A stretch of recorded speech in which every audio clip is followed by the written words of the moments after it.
नमस्कार, MD news में आपका स्वागत है। माँ दुर्गा को सुख, समृद्धि और धन की देवी माना जाता है। चैत्र नवरात्रि और घट स्थापना वास्तु के उपाय। नवरात्रि के दौरान माँ दुर्गा के 9 स्वरूपों की पूजा करने से व्यक्ति की हर मनोकामना पूरी होती है।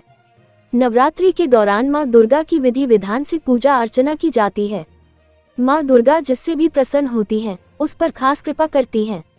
हिंदू कैलेंडर के अनुसार चैत्र माह की शुक्ल पक्ष की प्रतिपदा तिथि को चैत्र नवरात्रि का त्योहार मनाया जाएगा। इस दौरान मां दुर्गा के 9 स्वरूपों की विधि विधान के साथ पूजा की जाती है।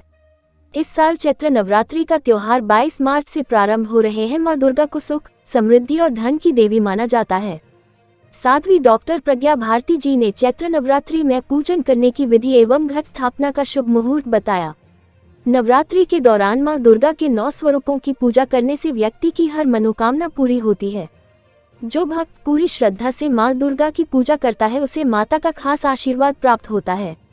चैत्र नवरात्रि के दौरान घट स्थापना का शुभ मुहूर्त में घट स्थापना की जाती है। बरेली से रूपेश मेहरा की रिपोर्ट। इस वर्ष नवरात्रि का जो पर्व मनाया जाएगा 22 मार्च से लेकर के और 30 मार्च तक की पर्यंत 9 दिवस नवरात्रि रहेगी जी। और उसका जो शुभ मुहूर्त है घट स्थापना का 6:23 का है जी। और इस वर्ष हमारा जो नवरात्रि का पर्व मनाया जाता है जी, हमारा नया वर्ष, नया संवत्सर उसी दिन प्रारंभ होता है जी। जो हम लोग 1 जनवरी को जो नया वर्ष मनाते हैं वो हमारा नहीं है। हिंदू नया वर्ष जो होता है हमारा कैलेंडर का जी, वो पंचांग का, वो चैत्र की प्रतिपदा से ही प्रारंभ होता है जी। तो इसलिए हम लोग जो मनाते हैं वो उतना महत्व तो नहीं है। अगर हम सनातनी हैं, हिंदू हैं, तो इस पर्व को बड़ी धूमधाम से मनाना चाहिए। गुड़ी पड़वा के दिन ही हमारा जो नया वर्ष बहुत अच्छे ढंग से मध्याह्न वेला में और पूजा पाठ, साधना, उपासना, आराधना के द्वारा मनाया जाता है। नाकी से ही संसार संचालित हो रहा है जी। शक्ति के बिना सृष्टि भी शून्य है जी।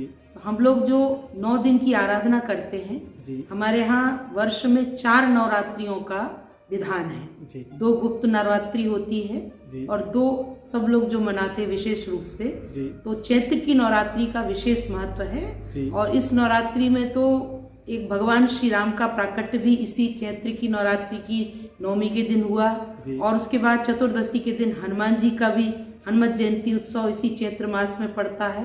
तो चैत्र का महीना जो अपने आप में बहुत सुख, शांति, समृद्धि प्रदान करने वाला है।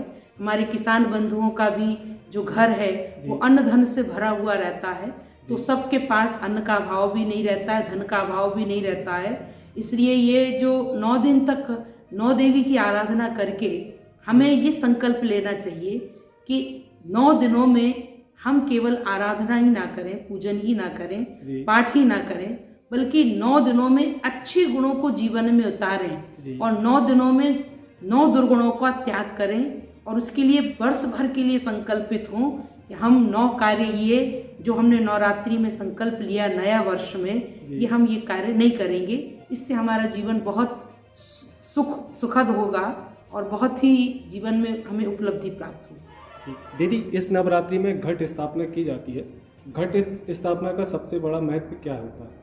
घट ही माँ का स्वरूप माना जाता है जी। या तो अखंड ज्योत जलाते हैं, ज्योत स्वरूप में भी माँ की आराधना हम करते हैं। और जैसे हम जो दूसरी नवरात्रि, शारदीय नवरात्रि मनाते हैं, तो उसमें माँ की प्रतिमा को स्थापित करते हैं और वो प्रतिमा इस